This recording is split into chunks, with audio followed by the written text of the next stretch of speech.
afternoon. I am Daksh Kaushik from CSC 8th semester A section. So my seminar topic is LAMP technology. So I am going to represent seminar on LAMP technology. My roll number is 16133 So as we can see that this is the content matter of the seminar. So first of all, we will discuss introduction part of the LAMP technology. And the second part is why is lamp a popular choice, and then the components of the lamp stack or lamp technology, then the functioning of the lamp technology or how to work with the lamp technology, and after that the disadvantage of lamp technology and advantage of lamp technology. So here let's start with the introduction part of the lamp technology. So lamp is nothing but this is the acronym for Linux, Apache, and MySQL and PHP. So this is a web application platform.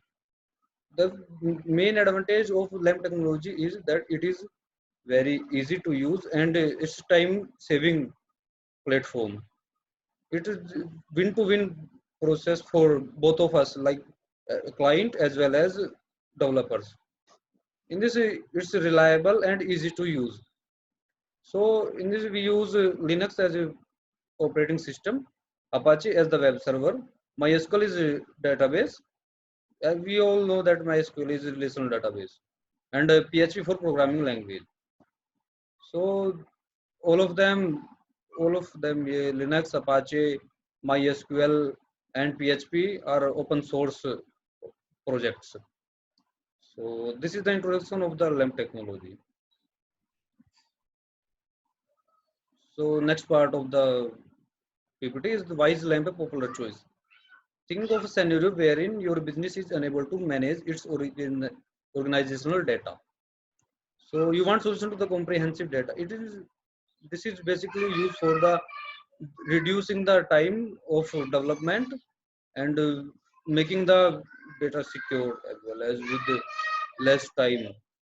So in cases like this where a business or an organization can't dedicate a lot of time to problem solving, the LAMP stack is used. Simply we can say that when the time is less and we have to develop a web, so developers use LAMP technology, and it is beneficial for organization also. So we can say that this is the structure of components of the LAMP stack. So LAMP, there are four things. We can say that application, PHP, Apache, MySQL, and Linux. So Linux, we all know that Linux is operating system, and this is open source. And Apache is web server, MySQL is database, and use SQL is used for retrieving and manipulating the data. PHP is nothing but programming language. So Linux is presently most commonly form of the Unix. Basically, Unix is the operating system, and Linux is the one implementation of the Unix operating system. Unix operating system is open source, so is easily available and easy to use, and we can say it's reliable and less time is consumed by Linux. Linux development is led by Linus Torvalds. The next part of it is Apache. Apache is the most popular web server on the internet. So in LAMP technology, Apache is used as web server. Apache, like Linux, MySQL, and PHP, is an open source. We can it is, all of them are open source. Apache is based on the NCSA. NCSA is nothing but National Center for Supercomputing Applications web server. So Apache is used for web serving. MySQL. MySQL is a fast, flexible, relational database. MySQL is used in web development as a database. So in this we use SQL for retrieving and manipulating and deleting and all of them for data manipulation. So MySQL is used because it's portable easy to portable, easy to use, and reliable and scalable. And in a MySQL, we can store the data in the form of tables. So MySQL is used because of it's easy to replicate.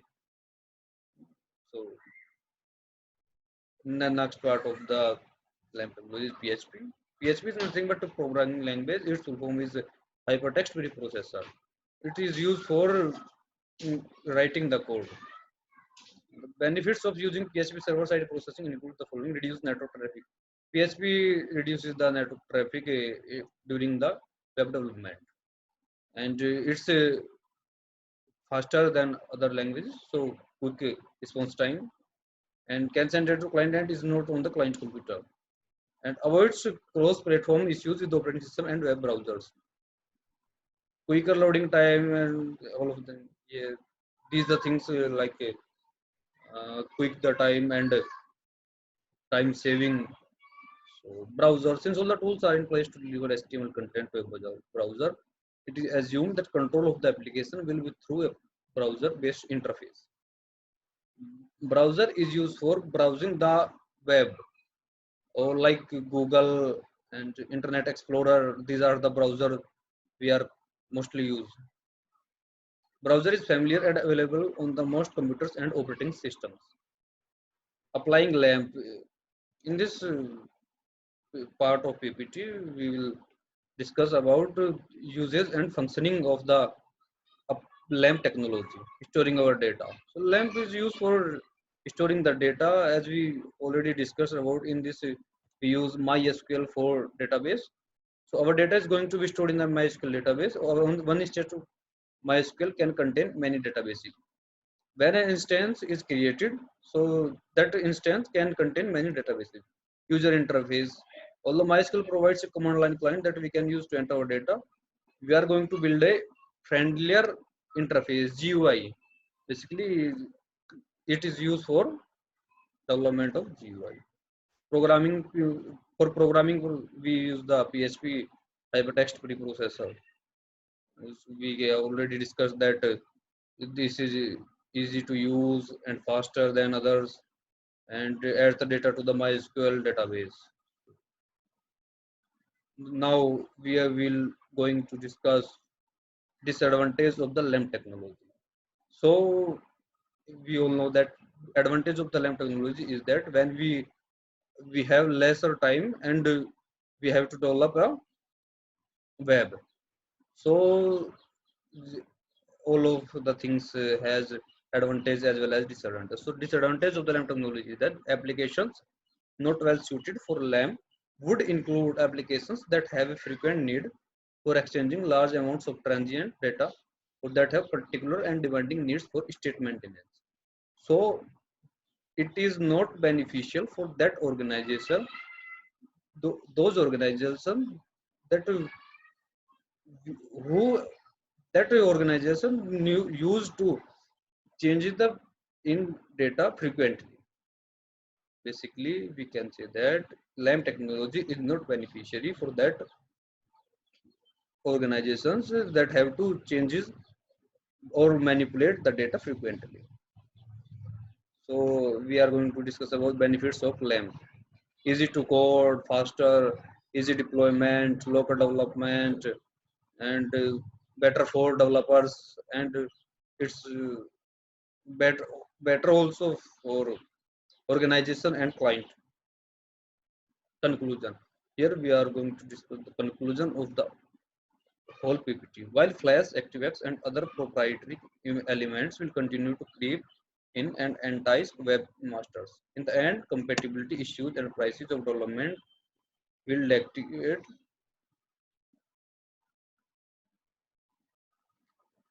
dictate that eventually win out in the next generation of web design. However, for the foreseeable future, PHP, HTML, and databases are going to be in the future of interactive web design, and that's where I am placing my bets. So we can use www.google.com and wikipedia.com for reference. So thank you for watching it.